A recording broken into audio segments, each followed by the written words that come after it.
Nabi memberikan 3 amalan utama. Saya akan bacakan dengan cepat 3 amalan utama yang dikuatkan oleh beliau kepada para sahabat sebelum tiba Ramadan dan sampai sekarang menjadi kurikulum Ramadan Nabi. Jadi kalau ibu bapak ingin mengeluarkan kurikulum Ramadan Nabi, nanti bikin agenda saat Ramadan. Ya, supaya nggak pusing nanti. Kalau masuk hari pertama apa yang dikerjakan, hari kedua apa yang dikerjakan, subuh apa, siang apa, sore apa. Cuman nanti saya berikan 3 yang pokok ini. Ada 3. 1, meningkatkan sholat. Saya ulang ya, meningkatkan apa? Sholat. Kalau meningkat secara singkatnya berarti bertambah dari yang sekedar fardu, tambah dengan apa? Sunnah. Maka dari sekarang keluarkan semua jenis sholat-sholat sunnah. Keluarkan dari sekarang apa saja, siang dan malamnya. Yang rawatib ada berapa rawatib? Rawatib 12. Ya, rawatib itu yang melekat dengan sholat fardu dan menentukan untuk memperbaiki sholat fardu. Menambah, jadi kalau kurang khusyuk ditambah dengan sunnahnya disebut rawatib. Bisa sebelum, bisa setelah sholat fardu. Ada 12 dari hadis Nabi SAW. Man shalla isnatai asyrata rak'atan, siapa yang sholat 12 rakaat fi yaumin wa lailatin, yang mengiringi sholat fardu siang dan malam. Ya, bunyalahu bihinna baitun fil jannah, maka akan dibangunkan baginya satu rumah di surga kalau konsisten menunaikan 12 itu sampai meninggal dunia. Sahabat yang mendengar itu mengatakan kompak semuanya, sejak mendengar hadis itu kami usahakan istiqomah sampai meninggal tidak meninggalkannya. 12 itu 2 sebelum subuh, cepat. 4 sebelum zuhur, 2 setelah zuhur, 2 setelah maghrib, 2 setelah isya. 2 rakaat sebelum subuh, 4 rakaat sebelum zuhur. Kalau nggak bisa 4 rakaat karena terbatas waktunya, boleh 2 rakaat khusus untuk sebelum zuhur. Kalau nggak bisa 4, boleh berapa? 2. Dalilnya hadis Ibnu Umar radhiyallahu taala anhuma. Kata beliau, hafidtu asyra rakaatin, saya hafal 10 rakaat dari Nabi sallallahu alaihi wasallam salat sunnah. Maka menyebutkan sebelum zuhur 2 rakaat. Baik, jadi 12 ya, 2 sebelum subuh, 4 sebelum zuhur, 2 setelah zuhur, 2 setelah maghrib, 2 setelah isya. Ini yang disebut dengan rawatib. Jamak dari kata ratib. Di luar ini mutlak. Mutlak ini ada yang berdampingan dengan salat fardu, ada yang terpisah. Contoh yang berdampingan, 4 rakaat sebelum asar. 4 rakaat ini bukan disebut rawatib, tapi salat mutlak. Cuma waktunya berdampingan dengan salat fardu. Jadi dia nggak memengaruhi salat fardu, cuma punya keutamaan sendiri. Apa keutamaannya? Hadis Ibnu Umar radhiyallahu taala anhuma, ketika beliau menyampaikan qala Nabi sallallahu alaihi wasallam rahimallahu ra'an shalla qabla al-asri arba'an. Allah akan menambahkan rahmat pada orang yang terbiasa salat 4 rakaat sunnah sebelum salat asar. Jelas ya? Baik. Kemudian apalagi setelah itu? Salat di antara 2 adzan dan 2 adzan ini, adzan dan iqamah. Ya, di antara adzan dan iqamah. Tahiyatul masjid. Apalagi misalnya salat duha. Duha dibagi 3. Awal duha itu kurang lebih 1,5 jam setelah salat subuh. Subuh sekarang misal 4:30, maka jam 6 muncul awal duha. Namanya syuruk. Saya ulang, salat apa namanya? Syuruk itu salat awal duha. Jumlah rakaatnya 2 rakaat. Man shalal ghadata fil jama'ati thumma yaqudu yadhkurullah subhanahu wa ta'ala fa yusalli rak'ataini fa kana alaihi ka ajri umratin wa hajjin, ya ka ajri ummatin wa hajjin tamatan. Siapa yang salat subuh 2 rakaat dengan berjamaah, ya, dan umumnya kalau berjamaah bisa ke masjid di masjid. Kalau tak mampu ke masjid, tunaikan di rumahnya. Setelah itu tidak beranjak dulu, dia duduk untuk berzikir kepada Allah. Zikir itu bisa baca Quran. Quran surah 15 ayat 9 itu Quran disebut dengan zikir. Quran surah 54 ayat 17, 22, 32, 40 itu Quran disebut dengan zikir. Bisa baca Quran, bisa berdoa. Doa disebut dengan zikir. Quran surah ke-7 ayat 205. Ya. Bisa dengan apa lagi? Bertafakur, ya, mengaji, ta'lim, itu disebut dengan zikir. Ali Imran ayat 190 191. Alladzina yadhkuruna Allaha qiyaman wa qu'udan wa 'ala junubihim wa yatafakkaruna fi khalqis samawati wal ard, ya, disebut dengan zikir. Bisa bertasbih. Zikir pagi petang, kalimat-kalimat thayyibah, ada itu di Quran surah ke-4 ayat 103. Jadi habis salat subuh zikir dulu. Doa dulu, zikir dulu, belajar dulu, tafsir dulu. Setelah itu muncul syuruk. Perjalanannya disebut isyraq, melewati masyrik, 1 tombak bayangan, dia salat 2 rakaat, itu pahala salatnya senilai haji dan umrah. Sempurna. Bukan sudah haji, bukan. Mau kemana? Ibu mau haji dulu? Tidak. Ya, hajinya nanti bulan Dzulhijjah. Tapi senilai haji dan umrah itu 2 rakaat. Awal duha disebut apa? Syuruk. Pertengahan duha sekitar jam 9 jam 10. Jumlahnya 2 sampai 4 rakaat. Ya, 2 sampai 4 rakaat. Apa fungsinya? Satu, mengganti seluruh zikir yang ada dalam tubuh kita. Mata berzikir, telinga berzikir, lisan berzikir, bisa diganti dengan 2 rakaat duha. Itu waktunya pertengahan duha. Kurang lebih dari jam 8, 9, 10 lah, kurang lebih 3 jam itu. Ya.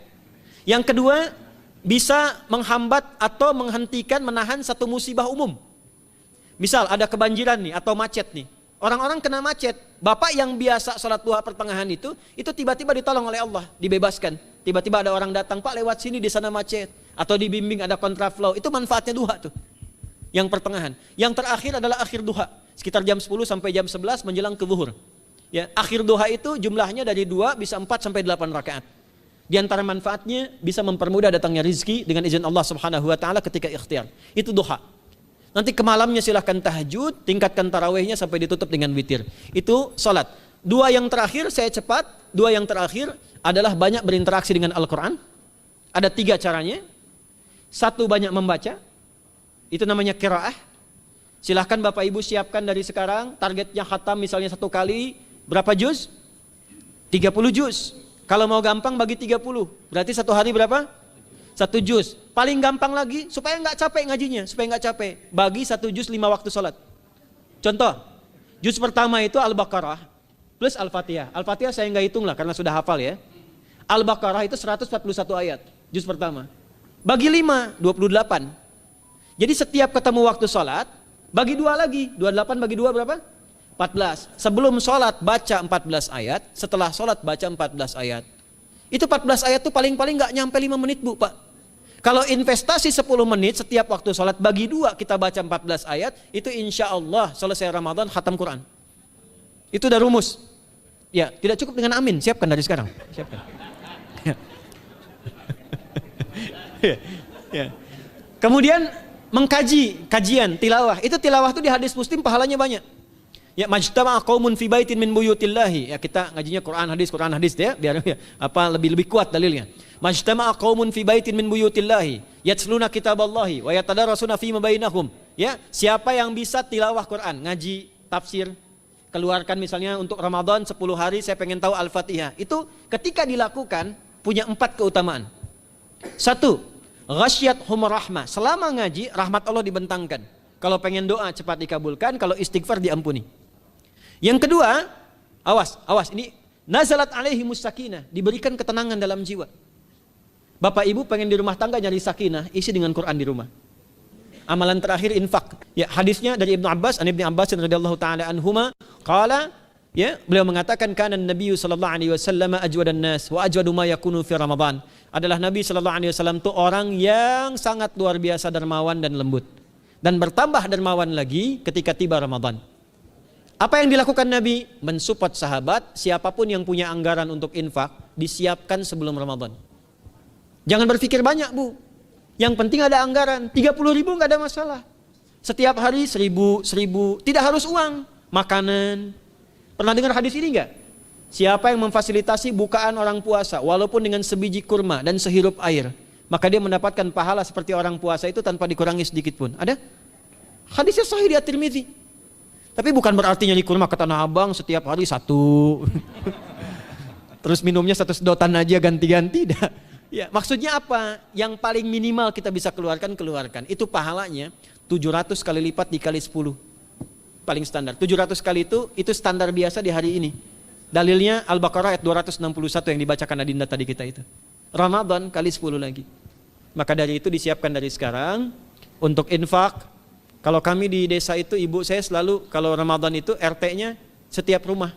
Ini untuk bukaan hari ini rumah A, rumah B, rumah C. Bukaan besok rumah A, rumah B, rumah C. Boleh tuh di PWM Pak dipraktikkan. Ya, misalnya anggota perserikatan siapa dikasih kesempatan. Mungkin nanti yang lain kurmanya, yang ini misalnya jeruknya, yang ini ininya. Setiap ada bukaan ya kirim ke yatimnya, ya kemudian ke pondok-pondok asuhan Muhammadiyah yang tadi disebutkan sekian ribu itu, cari pahala. Ya, saya kira itu yang bisa saya sampaikan sampai dengan batas waktu yang diberikan. Semoga bermanfaat dan semoga Allah Subhanahu wa taala memberikan kemuliaan kepada kita semua, kesehatan, dan saya yang terakhir saya ingin sampaikan doa penting. Tolong hafalkan doa ini. Dan ini doa yang diajarkan Nabi menjelang Ramadan. Supaya mendapatkan kesehatan, kekuatan, keselamatan untuk beribadah saat Ramadan. Hadisnya di At-Tirmidzi nomor hadis 3254. Qala, langsung saja qala Nabi sallallahu alaihi wasallam. Allahumma ahillahu alaina bil yumni wal iman was salamati wal islam rabbi wa rabbukallah. Nah, itu tolong nanti dihafalkan, tadi sudah direkam, dibimbing. Nanti ketika ditetapkan masuk awal Ramadan, bacakan itu. Ya Allah, anugerahkan awal Ramadan kepada kami dengan ketenangan, kedamaian, kekuatan iman, keselamatan, sehat, nggak sakit sampai selesai puasanya, diberikan kekuatan untuk ibadah dalam keislaman dan diikhlaskan hanya karena Allah Subhanahu wa taala. Subhanakallahumma wa bihamdika nasyhadu an la ilaha illa anta nastaghfiruka wa natubu ilaik wa akhiru da'wana anil hamdulillahi rabbil alamin wal 'afu minkum fastabiqul khairat. Assalamualaikum warahmatullahi wabarakatuh.